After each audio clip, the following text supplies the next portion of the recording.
Remember, your reputation is what people think you are. Your character is what God knows you are. Keep doing the right things even when nobody is looking. Yeah, great. Keep doing the right things even when nobody's watching. All right. Good. We've got 10 minutes left and we've got a whole set of notes. So I'm going to give the notes out and let's do it as fast as we possibly can. There you go. As fast as you can. That is wonderful.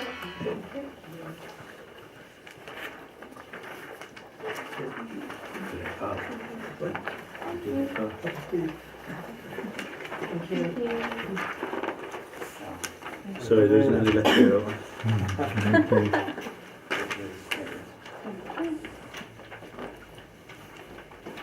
Romans chapter 12, verse 6 to 8. Thank you, bless you. Romans 12, verse 6 to 8.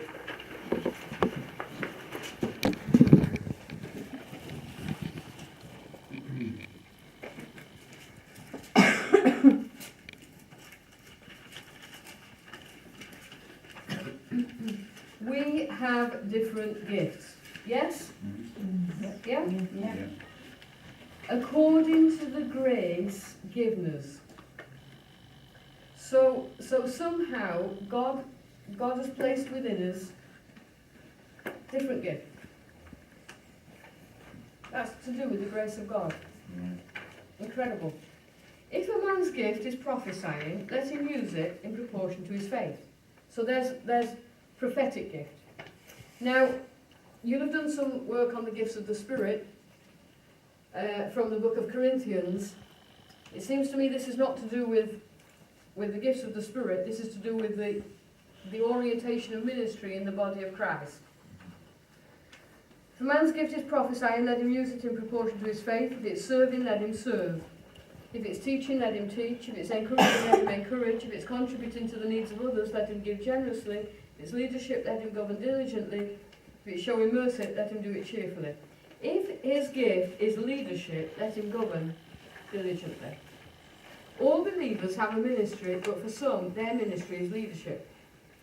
We give you an illustration of this extract. There are 7 gift orientation types there. Here's a church where there are 7 key leaders on their leaders' team. All right? Imagine, pretend. They go out for a meal because occasionally they do that sort of thing in this church. The waiter's coming along, he's carrying the food, when suddenly it falls off the tray, it falls all over the floor. So the waiter is all messed up with this thing, the food's all over the floor. The first guy, his gift is the prophetic. So he says, and some of you know this story, he says, I know what your problem is. You were out with your next door neighbour's wife last night. That's why you're acting like that today. Your mind's not on what you're doing. Because his gift is prophetic. He can just see this thing. You know, everybody else says, wow, how could he see that? It's because he's got a prophetic gift. No, it's just like that. The next one, whose gift is serving, says, well, actually, bring a brush and a dustpan and all that. I'll tidy all this up. He's never so happy as when he's helping this guy, because that's the gift in him. That's the gift of God in him. The next one, his gift is teaching. So he says to the waiter, look, if you hold the tray like this and you hold the food like that, it'll work. It'll work. Look, just do it like this and come this way and it'll be all right. Why? Because his gift is teaching.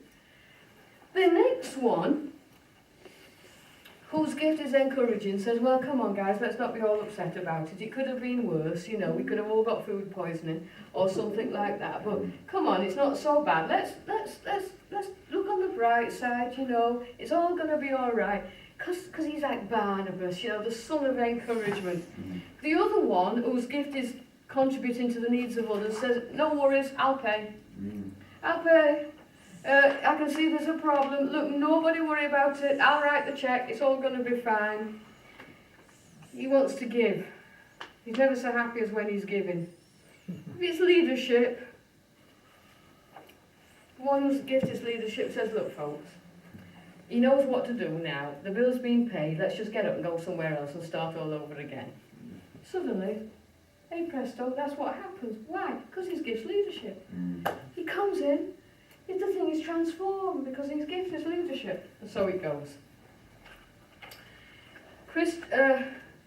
Leadership comes as the gift of God.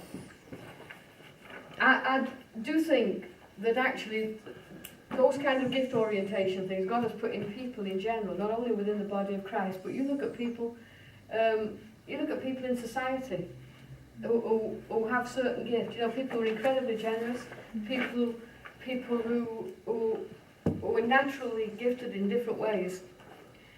And so leadership comes as the gift of God. Some people are natural leaders. You watch kids in a playground, you can see it. Some of them are natural leaders. But also leadership comes through the application of principles.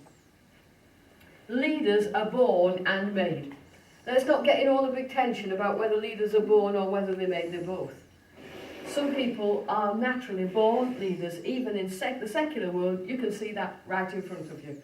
But actually, there are things we can learn that help us to improve our serve and to improve our leadership. One Chinese person said this: there are 3 types of people: people who can be moved, people who can't be moved, and the people who move them. Leaders are the people who move them. Leaders have the ability to move people, to move situations.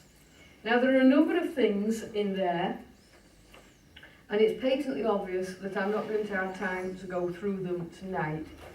But to say, if you look under number 1 about clear vision and purpose, the bottom of that section has 5 little spaces.